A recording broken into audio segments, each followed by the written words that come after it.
மனிதாபிமானம் மிக்க நண்பர்களுக்கு என்னுடைய பணிவான வணக்கம்.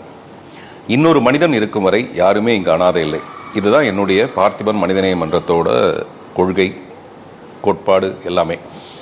இது எதுக்காக இப்போ இந்த பதிவுன்னா, நாகை மாவட்டத்தில் சமத்துவபுரம்னு ஒரு ஊரில் ஹரிதாஸ் துர்காதேவி தம்பதியரோட குழந்தை தனன்யா 1.5 வயசு குழந்தை. அந்த குழந்தைக்கு ஒரு வினோதமான அரிதான ஒரு நோய். அந்த நோய் வந்து SMAன்னு சொல்லக்கூடிய ஸ்பைனல் மஸ்குலர் அட்ரோஃபி டைப் 2. இது கொஞ்சம் ரொம்ப காஸ்ட்லியான ஒரு நோய். வசதி இல்லாதவங்களுக்கு இந்த நோய் வரவே கூடாது, வந்திருக்கு. பட் நான் முதலே சொன்ன மாதிரி இன்னொரு மனிதன் இருக்கும் வரை அந்த மாதிரி நம்ம எல்லாரும் சேர்ந்து அந்த குழந்தைக்கு உதவி செய்கிறதன் மூலமாக ஒரு உயிரை காப்பாற்றலாம்.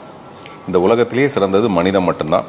அதனால் அப்படி செய்யணும்னு விரும்புகிறவங்க இந்த கீழ்கண்ட அந்த விலாசம் மற்றபடி டீட்டெயில்ஸ் எல்லாமே அதை இருக்கும். அதை பார்த்துட்டு எவ்வளோ முடியுமோ அதை செய்யுங்க.